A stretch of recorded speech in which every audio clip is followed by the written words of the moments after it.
fikih muamalah terdiri dari dua kata, yaitu fikih dan muamalah. Fikih secara bahasa artinya paham dan pengertian, sedangkan muamalah secara bahasa berasal dari kata amala yu'amilu yu'amalatan, yang bermakna saling berbuat atau perbuatan timbal balik, sehingga muamalah dimaknai sebagai pergaulan antar manusia dalam rangka memenuhi kebutuhan hidupnya. Adapun ruang lingkup fikih muamalah dibagi menjadi dua, yaitu al-muamalah al-adabiyah dan al-muamalah al-madiyah. Yang pertama, al-muamalah al-adabiyah yang menjadi lingkup pembahasannya adalah aspek moral yang harus dimiliki oleh manusia atau pihak-pihak yang melakukan transaksi, yaitu mencakup segala aspek yang berkaitan dengan masalah adab dan akhlak seperti ijab kabul dan lain-lain. Dan yang kedua, al-muamalah al-madiyah.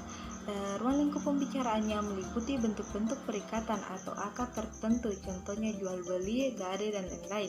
Adapun asas-asas fikih muamalah, yaitu para ulama berbeda pendapat dalam menyimpulkan tentang prinsip-prinsip muamalah.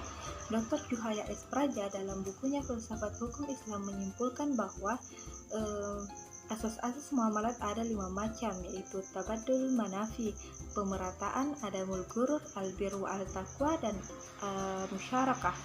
Di dalam pembahasan ini ditambah lagi yaitu at-tauhid, al-adalah, dan at-taridim. Selanjutnya yaitu kepemilikan harta dalam Islam. Ekonomi Islam memiliki konsep kepemilikan yang dikatakan sebagai kepemilikan multi jenis. Bentuk kepemilikan tersebut dirumuskan dalam dua kelompok, yakni bentuk kepemilikan swasta atau privat dan kepemilikan publik. Konsep akad dalam fikih muamalah. 1. Pengertian akad. Kata akad berasal dari bahasa Arab al-aqdu dalam bentuk jamak disebut al-uqud, yang berarti ikatan atau tali simpul.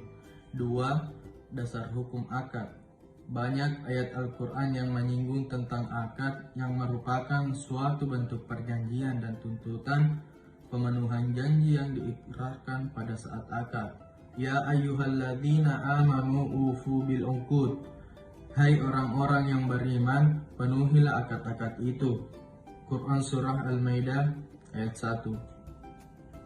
3. Asas-asas akad. Pertama, asas al-ibahah, kebolehan. 2. Asas al-hurriyah. 3. Asas konsensualisme. 4. Asas janji itu mengikat. 5. Asas at-tawazuniyah. 6. Asas al-amanah. 7. Asas al-adalah. 8. Asas al-maslahah atau kemaslahatan. Keempat, rukun dan syarat akad. Menurut jumhur, mayoritas ulama, bahwa rukun akad terdiri atas 3 hal, yaitu sihhat al-akad, al-akidain, al-ma'qud alaih atau objek akad. Syarat-syarat akad sebagai berikut. Tujuan akad itu harus jelas dan dapat dipahami. Antara ijab dan kabul harus dapat kesesuaian. Pernyataan ijab dan kabul harus sesuai dengan kehendak masing-masing dan tidak boleh ada yang meragukan. Ijab tetap utuh sampai terjadi kabul. Ijab dan kabul dilakukan dalam satu majelis, yaitu satu keadaan yang menggambarkan proses suatu transaksi. Tujuan akad itu harus jelas dan diakui oleh syarat-syarat. D. Transaksi jual beli dalam Islam. Pertama, pengertian jual beli. Secara bahasa, jual beli atau al-bai'u berarti muqabalatu syai'in bi syai'in. Artinya adalah menukar sesuatu dengan sesuatu. 2. Dasar hukum jual beli.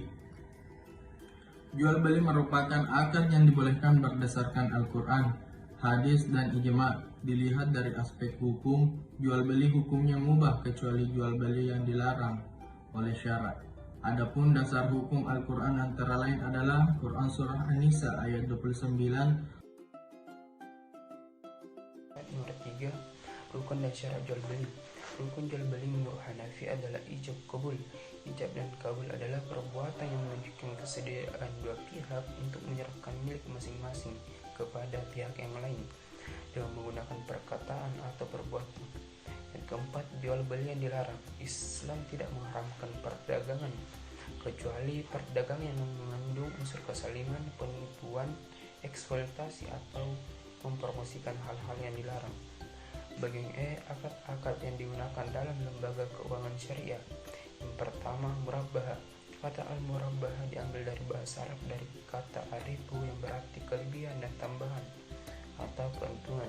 Sedangkan murabbah adalah masdar dari rabbah yurabbihu murabbahatan, memberikan keuntungan atau suatu penjualan seharga barang tersebut ditambah keuntungan yang disepakati.